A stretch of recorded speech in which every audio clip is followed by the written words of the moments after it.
Afternoon, ladies and gentlemen. This is your host, Dr. Aftab Ahmed, with the program Innovative Pakistan with Dr. Aftab. So, today we are going to discuss another very important topic, that is biotechnology in agriculture. Especially, we'll discuss what are advancements in biotechnology which are in the agriculture sector. And if we just talk about the agriculture sector of Pakistan, that is very, very important.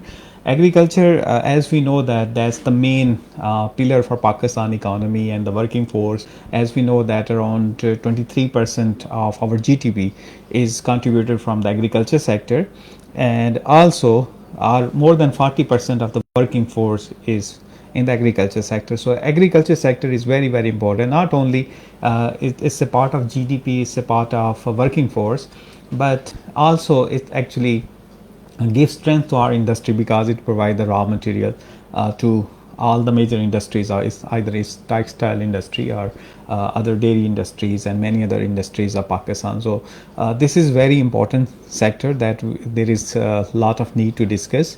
And for to discuss this topic, Dr. Kubra Mehmood has joined us. She is the CEO of Planet BioLab. She is working in the agriculture sector for a long time. So she has part of she was working in Qaeda University, and during her research, as we were discussing before, she was part of a wheat improvement program, and also later on she was working on the biotech of agriculture and was trying to improve many of other crops. So we'll discuss in detail what are the challenges we are facing these days and how we can overcome those challenges, because in Pakistan we talk about there are so many challenges in the agriculture sector. One of the challenges are low yield. So what are the factors of this low yield? And also less adaptation of the modern technology. How we can educate the farmers, so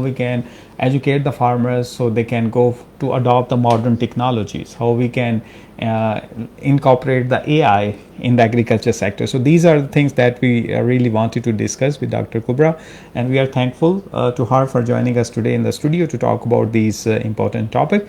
So let's begin with the overview of how biotechnology can help the agriculture sector of Pakistan. Thank you very much, Dr. Aftab, for inviting me and discussing this very important topic, because this is the time to discuss and create the avenue for the agriculture. Mm-hmm. So there are the advancements. Yeah, there are the more advancement in biotechnology nowadays, because as research is progressing, there are the many things that are also improved. I give you an example. If we see the one of the example, that is the CRISPR case technology, that is the very precise gene editing, and this is the fastest gene editing which can knock out the unrequired genes and enhancement of the required genes. Technology is used nowadays in editing and the plant protection. This technology, I'm giving you this example that this is one of the advancements, because before that we were using the plant breeding methods. That is a very long procedure which can take the many years. Then we started the GMOs. This is also very long procedure. Now the technology has emerged as the superior thing. One of the example I have told you, that the CRISPR case, we can also omit the disease genes from the plant genome in a very fast way and very accurately. Right. We can improve the any crop. If we want to improve their drought tolerance, we can improve and enhance these genes that require for the drought tolerance. Similarly, if we want to create the disease protection in the plant, we can use this technology to improve the genome for that gene for that disease. Right. So this is how technology is emerging. Yeah. So this is really great that emergence of new technology, just like you have talked about the CRISPR-Cas system. So that is there. In this way, we can knock down some of the genes. We can shut down some of the genes, and we can also add some new genes which give like resistance to different diseases and so on. So if we talk about like overall, just like I mentioned in the very start, that in Pakistan, unfortunately, if we compare with the world average, we are not going to compare with the developed countries. Like we are not going to compare with Australia or New Zealand or United States. Even if we compare with the world average, like including the developed countries and developing countries, if we talk about our major crops, for example, if we talk about wheat on one side, rice on another side, maize, so these like are the main crops in Pakistan. Yeah. The production in Pakistan is, the average production of these crops is very less in Pakistan as compared to the world average. So what do you think? What are the reason behind this less production, and how we can improve the things? Yeah, this is a really very good question. Actually, if we say that is there any advancement in technology and advancement in research sector can affect the production, actually there is a more research and more advancement in institutions and research center. The only thing that constrains the production of the yield of the different crops is the implementation, because we don't implement these research to the practically to the fields and to the farmers. And another thing that we also need to educate the farmers about the new technology, because if we introduce the AI to the new technology to the farmers, they can predict that like I give you one example. If we give them AI weather prediction access, Right. what they can do, they can predict when rain is coming, and they reduce the over irrigation before the rain. Right. Similarly, if we give them access to the AI tool for the soil moisture, we can also they can also predict whether we have to irrigate the land or not. Similarly, there are the many AI technologies that can be introduced to the farmers. They can use them for the disease control and the disease detection, and these are also very important, because one of the thing is the implementation of the new technologies to the fields. Second thing is the quality of the seeds, because we are Yeah, not this using is actually, I just wanted you to highlight it a little bit more, because in Pakistan, like as per my discussion with other expert, they say that we have a low quality seed in Pakistan. That's we exactly. have a less production. So the challenge I want to like highlight a bit to you, and wanted to have your opinion on that. On one side, we have the seed from the international companies. They are very expensive. So some of the farmers, and mostly the farmers, they are unable to buy that. On the other side, the local seed, mostly they are of low standard, and the seed they have usually at home, like they have the seed and they use it for the next crop. They also, there is no quality check for that, so they don't like standardize the seed. They don't do the sorting and seed treatment. So with this scenario, what do you think? How we can like improve the situation of seed in our country, when like the international company they are expensive, and our local one they are of low standards? So how we can educate the farmers, and how we can improve the overall situation? Yeah, this is very serious situation, that we are not using the healthy seeds and the seeds that are resistant to the different diseases and the climatic changes. So I think this is the need of the time. If we want our GDP in agriculture to increase and increase the yields for the farmers, we have to educate the farmers that they should use the healthy and the disease protected and the high quality seeds. Similarly, this is not applies to only farmers. similarly, the different departments of the agriculture that government is running these departments, they should provide the high quality seeds in a low prices to the farmers. Initially, what they can do, they provide the high quality seeds to the farmer in a very low prices. Once the yield will increase, the scenario will change, then they can change the prices. So initially, this is the need of the time that we should encourage both the government departments and the farmers to use the good quality seed. Yeah. The other challenge that we have seen, like for the low production in Pakistan, is the use of fertilizers. So over the years, we in some of the areas what we have seen that there is a overuse of fertilizers. In majority of the cases in our country, is the low use of fertilizers. So they are like not using much of the fertilizers, and in the modern era, there is a high demand and high use of these fertilizers. So what do you think? What do you want to communicate to the farmers? How they can keep the balance?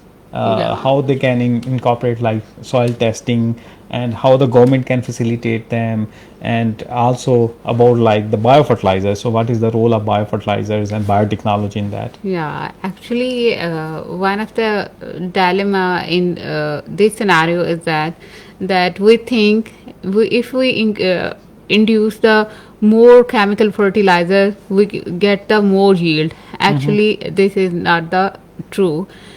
The chemical fertilizers actually destroy the structure of the soil, and they reduce the fertility of the soil. Right. So even they can reduce the natural flora of the microorganisms in the soil. So actually they are in more quantity, they are actually destroying the soil. Right. Actually, we have to move toward the biofertilizers. There are the huge benefits of the biofertilizers. You can't count their benefits, because they have the natural microorganisms that are suitable for the local soils, where they can live and reproduce, and they can grow fastly. So they can, what can they do the different kind of the things, like they get the nitrogen from the, if we talk about the nitrogen fixing biofertilizers that contain the nitrogen fixing bacteria, they extract the nitrogen from the air, and themselves, they are the factories in the soil, they themselves produce the nitrogen for the plants. Right. So we don't need the chemical fertilizers like urea and the overdo of these fertilizers for the soil. Yeah. So what are like other thing like what we have seen in 12 countries? For example, I myself, I was one of the joined one of the program in United States, and we used to visit different agri farms. And one of the practice which is very common in US is doing the composting. So composting is a common practice there. This is what I have also observed in some of the European countries, that they do a lot of composting, and they do use the compost in the agriculture sector. So that not only reduce the cost, but also that's good for the soil health. So how we can introduce these kind of practices in Pakistan? Yeah, actually, composting is the one of the you are getting the benefit for the environment and the agriculture at the same time, because in composting we take the different kind of the waste material like poultry waste, animal waste, and the crop waste, and we compost it and make it fertilizer the compost for the soil fertility. And we do it in a natural way, and plants get the advantage and the benefits from the natural thing. Right. So it is beneficial for the both for the environment and the agriculture, and the results are the same. If we see that we are using the chemical fertilizers, Instead, we can use the compost and the biofertilizers, and we can get the much better result if we are not taking that much better, but they are comparable to the expensive chemical fertilizers. Yeah. So another thing is like one of the challenges that we have seen in Pakistan is the education of the farmers. So like we have a huge farmers community. So how we can, what are like different ways in which we can educate them so they can adopt like the modern technologies in their agri farms? Yeah, actually, this could be the role of the private and government institution. They collaborate with each other and they go and educate to the farmers that how they can adapt the different practices to reduce their expenses and improve their crop yields. So there should be an extensive training program for the farmers that they can use the different kind of the composting, because if we visit the villages, there are the so many like waste material which can be used for the composting. So they can also compost and make the fertilizers, but also they can reduce the environmental disaster also. And they can play the role in the climatic different climate changes. Yeah. So actually, another thing is we have a lot of agriculture universities across the country now. In each province, in each big city, we have the agriculture university. And one of the practice that we have seen in the developed countries, especially there is a strong practice in China in which they send agri graduate to the farmers to educate them, to help them in like adopting the best practices.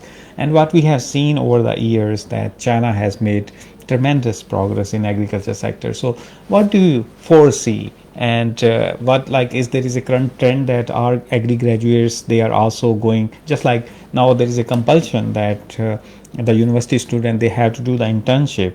I think for the agri graduates, if we send them to the farmers, how much benefit they can have? Yeah, exactly.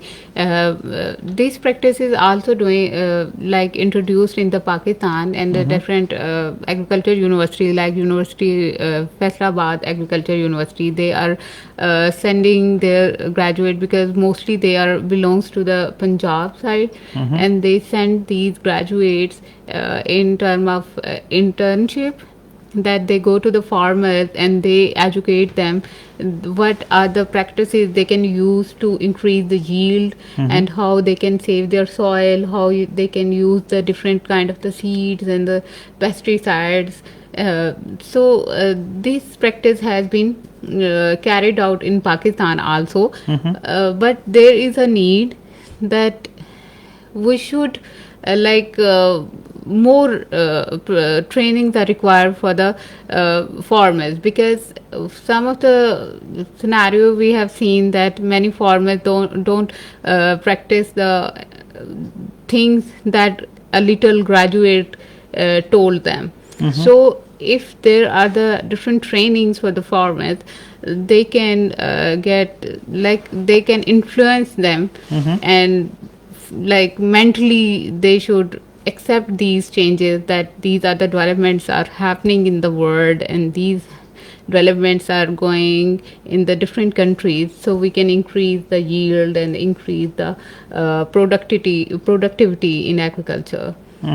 Another thing that I really want to know more about is the vertical farming. So now the world is like trying to have the farms in the big cities that are called the corporate farming in the cities, and urban farming or vertical farming that we often talk about. So what is the trend of this urban farming? So in like cities, just like we are based in Islamabad, or we have a twin city of Rawalpindi.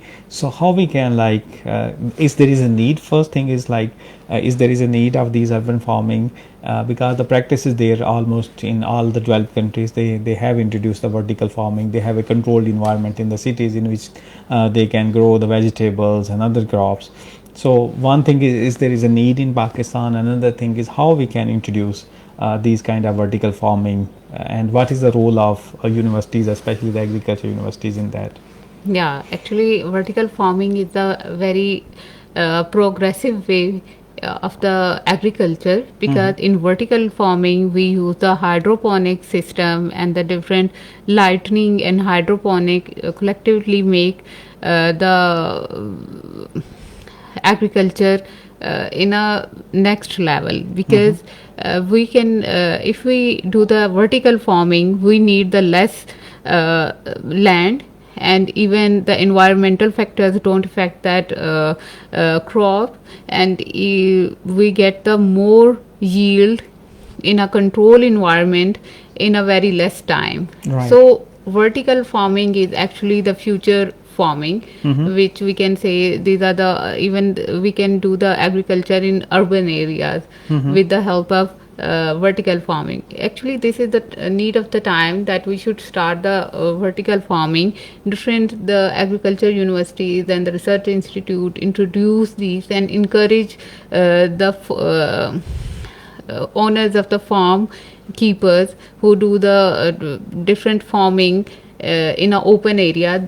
They encourage them and train them, and they provide the training to these farmers and the farm owners that they should do the vertical farming, and they can produce more yield of the crop in a very less time. Another very important point is about the tissue culture laboratory. So what we have seen, like I myself, I was in one of the biotech tour in Iran. I'm not talking about the developed countries, but a developing country, just like if we talk about Iran. So I have seen like there are a lot of tissue culture laboratories there. So in tissue culture, as you know, being the expert, we can have like if there is a high value crop, so we can produce millions of copies and then we can introduce into the field. So, like in Pakistan, there is a very less trend, especially in the private sector. Like it's hardly, I think, 1 or 2 tissue culture laboratories in Pakistan in the private sector, although there is a huge potential. So, what do you think that why there is no trend of these kind of tissue culture laboratories in Pakistan, and how we can introduce this? That will definitely will improve the agriculture on one side, and also that will provide the employability to our agri graduates. Yeah, exactly. Actually, what I have told you in the start, that we have to introduce the technologies practically.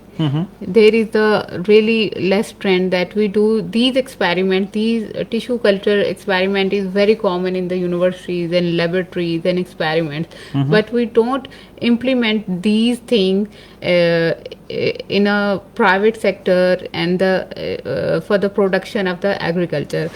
This is a very accurate technique that we can use for the agriculture, that we can produce. Once in the start I have told you that we can use the CRISPR case technology for more resistant crop plants and more efficient crop plant. These plants then can be cultured in the tissue culture, and they can they can transfer to the land afterward, and we can make so many copies through the tissue culture. So tissue culture and the vertical farming and the urban farming, these are the future of the agriculture. Yeah. So definitely we should invest more in Yeah. these kind of technology. Another concern for Pakistan is not only for the Pakistan but for all the countries, and there is a lot of focus of all the countries. I was in Saudi Arabia and they have a lot of focus on food security. I had a meeting with the agriculture ministry. And then I was recently in Oman and I had like interaction with the Ministry of Agriculture in Oman, and they have a lot of focus on food security, that how we can have better quality food and surplus food for our people. So every country has a concern about the food security. On the other side, there is a challenge, and that is what we have seen in Pakistan is the climate change. So last year there was a huge problem in the rice field because there was no there was a problem in the rice crop, and then what we have seen also in the maize crop and many other crops. So and there was not fertilization, and there were many other issues related to climate change. Another issue of the climate change is the drought. So in some areas there is a less rain, and this is what we have observed recently, because during the wheat crop there was very less rain in the arid region. So that is also part of a climate change. So tackling the food security issues on one side, and on the other side the climate change issues. So with the help of biotechnology, how we can improve the yield, how we can have more indigenous crops, and also how we can have like better crop who can face the challenge of these climatic change issues. Like sometimes it's more rain, sometimes it's less rain, sometimes it's more heat, sometimes it's like the weather stays cool. So how we can have better varieties with the help of Okay. biotechnology. One thing that we have to do immediately, that we can introduce the AI system for the agriculture areas. Then that can predict the quality of the soil, so farmer can accordingly add the fertilizers. They can also tell the pH and the water situations in the soil, so farmer accordingly irrigate instead. In the previously and still now we do the flood irrigation. Sometimes plants don't need that flood irrigation. Right. Yeah. uh, if we have the monitoring system and we use the AI devices that can tell us that this is the right time to introduce to the water, then we channelize the system of the water and provide the irrigation. So these are the different practices that we can use to do for the better yield of the crop. Similarly, like for the we can also introduce to the regions that are the rain fed areas that only depend on the rain, where so we can introduce the drought tolerant varieties. Similarly, the scenario matches with the discussion that we have also already done, that we can introduce the high quality seeds. So we can introduce the those seeds that are the drought tolerant, that need less water. Right. And similarly, we can use the different kind of the crops that are that don't need more water in those areas. Right. And the we have to arrange and the strategy, and we have to make the different strategy how we can tailor the agriculture in the different areas of the Pakistan. So definitely that's the need of the country. One of the another thing that is also very important. I was like in a meeting, and you was also part of that meeting, about AI in different sectors of the country. And what we have seen, that if we invest more in AI in Pakistan, there was a prediction that if we incorporate AI and invest more in AI in the agriculture sector, that can give a lot of monetary benefit to the country. Like the projection was till 2030 we can have more than 10 trillion improvement in the agriculture sector. So that's a huge sector. So even like they have, the projection was if we have AI in agriculture side, that is the maximum benefit we can have as compared to the other sector like manufacturing, mining, in healthcare, and in education, in all the other sectors. So agriculture is the sector that was projected to be have the maximum benefit from the AI. So on one side we have the institution, just like last time we had Professor Yasser Ayaz. He is the chairman of National Center for Artificial Intelligence. So he was here for the discussion. He's a person, AI person in Pakistan, because he is the leading that institution. So on the other side, being like expert in agriculture, so what do you think that how we can, you have like mentioned some of the things, but overall if we talk about the overall scenario in the country, adopting AI not only in the major cities but also in the villages, so how we can empower our farmers, how we can introduce these best practices, how we can like educate them firstly that they can use the AI technology, and how they can actually use these kind of technology. So what is like overall, if we start from the villages, from the educational perspectives towards actually solving their problems? Yeah, actually, This is this is very important to educate the farmers, because some of the farmers, they don't accept these new technologies. They think that they are doing correctly, because they are doing from taking this knowledge from their ancestors and so on.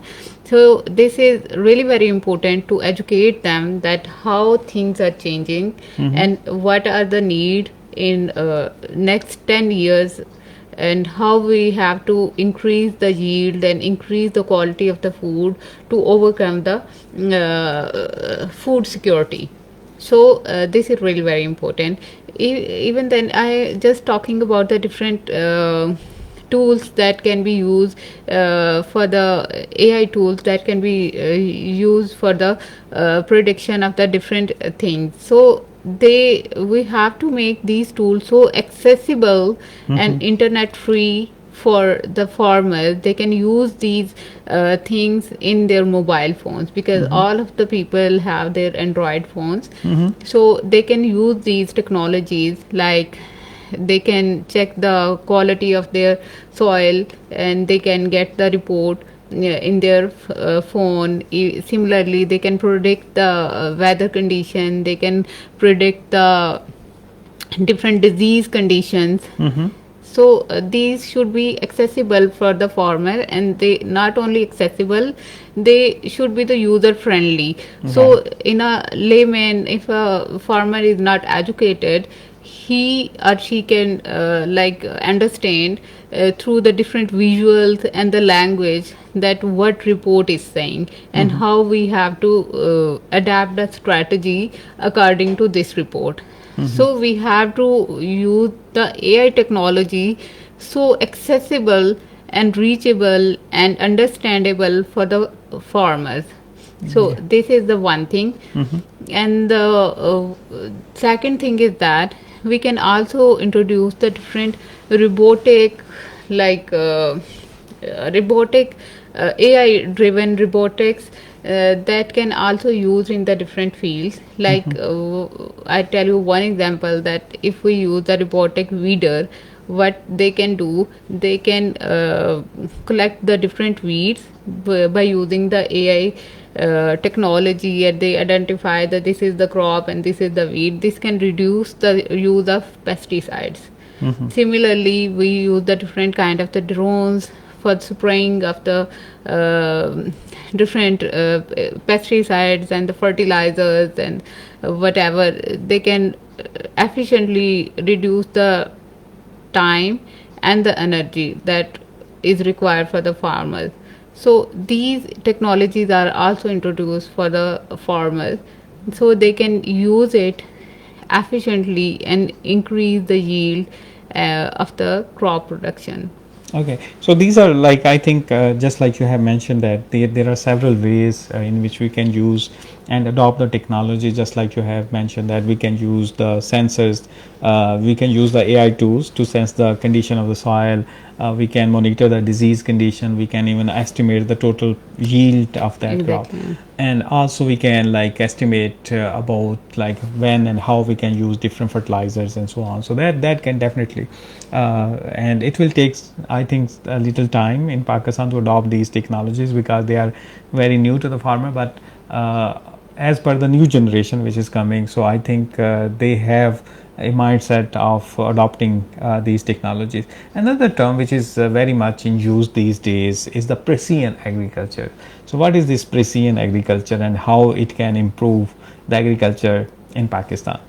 Ji. That precision agriculture is actually these are the practices that we adopt for the more efficient agriculture. Like we know, these are the control. We use the agriculture in a control environment, that we can reduce the like disease, different disease attacks, and the environmental conditions don't affect the agriculture, and we increase the use of biofertilizers to improve the fertility of the soil. So these are the practices that we can adopt and get the more quality crop these are the precision agriculture. So this is very important to adopt these practices to increase the, like, actually, when I am saying that we have to increase the yield, it means that it not only improves the quality of the farmer's life but also increase the GDP of the Pakistan. So this is really very important to increase the yield through the modern technologies and by using the best practices in agriculture, so we can increase the agriculture yield and enhance the agriculture practices. Another terminology, just like we have talked about the precision agriculture, that we precisely do the agriculture Yeah. with less dependency on the water and on the other input that we give to the crops, and we have more output, just like you have mentioned. So another terminology which is very that's in fashion and that's often in discussion is the regenerative agriculture. So on one side we are talking about the precision agriculture, and on the other side we are talking about the regenerative agriculture. So what this regenerative agriculture and how it can improve the agriculture like in Pakistan and also in the rest of the world. Yeah, you're right. Regenerative agriculture is nowadays a buzzword, but many people don't know what is the regenerative medicine. Actually, these regenerative agriculture is a the different practices that we use the biofertilizers to increase the fertility of the soil, so it rejuvenate, like we are rejuvenating the fertility of the soil and the quality of the soil and its structure through the different practices. And similarly we have to adopt the different practices like cover cropping that increase the fertility of the soil and also reduce the carbon emissions from the soil. So these are the practices that we use to decrease the greenhouse effect and increase the soil fertility. We collectively call the regenerative agriculture.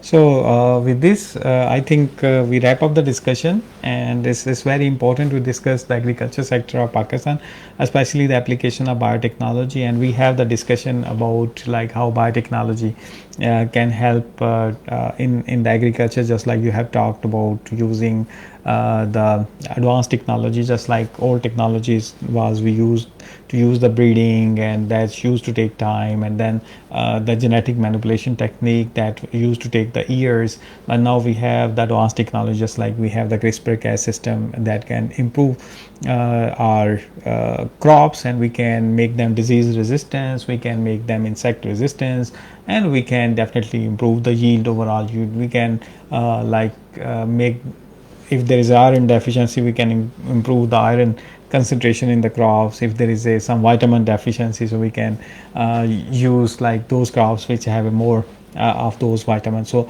on one side we can use the biotechnology in this way.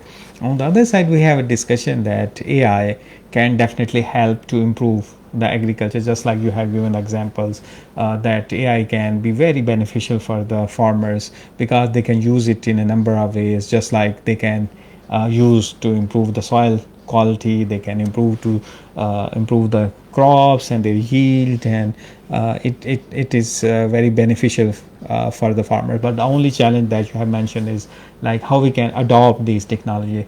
The modern farmers, they can definitely do it, but it is still a challenge for the farmers who are using the old methodologies and old practices, and that's why we have a less yield. So there is a need that we have to modernize our agriculture, and this is also one of, like, Prime Minister, I was listening one of his talk that he had mentioned that we have to promote the technologies in the agriculture sector, and so we can improve our yield and we can have a better food security in our country, because that's also need of the hour. So we have to definitely work more in the agriculture sector, and we have to improve the yield. So in the start we have mentioned that biotechnology is very beneficial, and this is because this is the era of AI, so we definitely have to adopt the AI based technologies in the agriculture sector. So at the end we request Dr. Kubra to please wrap up the things, and what is your message for the agriculture sector of Pakistan and how we can improve the things overall. Yeah, thank you very much. Um, Actually, what I want to say that this is a responsibility not only for the farmers but the agriculture researchers and the students also. They should introduce. They should like educate their families who are associated with the agriculture, that what are the new trends in agriculture that can be opt and adopt for the betterment of the agriculture and the yield and the good quality. So similarly, the many agriculture graduates, they can start their startup and solve these major problems that Right. our agriculture is facing. So this is also good for not for their career, because they can make their own earning point, and they can also solve the different the problem that agriculture is facing in the Pakistan. I think this is the need of the time, that these students and the researcher implement their research in solving the real problem that the farmers are facing. So with this, we are much thankful to Dr. Kubra for joining us today in the studio of FM 87.6 and enlightening us about the biotech in the agriculture sector and how biotech can improve the overall agriculture productivity of Pakistan. At the end, I would like to say that there are so many other countries who are performing really well. Just like I would like to give the example of Netherlands. I often give on different forums that Netherlands last year their agriculture export was over 123 billion US dollars, and Netherlands is just 40,000 square kilometers. Is even 1/5 of the total size of Punjab. So you can have, like, you can imagine that a very small country can have such a huge output. And in Pakistan we have a huge potential, because we have, Punjab is called the land of the rivers, and we have one of the best irrigation system in the world. We have the best land in the world. Only there is a need that we have to do the work in a way that we can improve the overall yield. We definitely, there is a need of experts who are working in the agriculture sector. There is a need of education to the farmers on the other side, and on the other side, government also should make the policies in a way which could be very supportive for the farmers, and also for the institutions who are working on the agriculture sector, so we can develop new varieties, we can have better seed, we can have better soil in our country, so we can have improve the productivity. So once again, we are thankful to Dr. Kubra for joining us today in the studio, and we'll continue our discussion on different innovative topics and contents, and we'll continue discussion in our program Innovative Pakistan. So once again, thank you. You can also suggest us the different topics in the chat, so on which we can have like more discussion. Thank you once again. Thank you.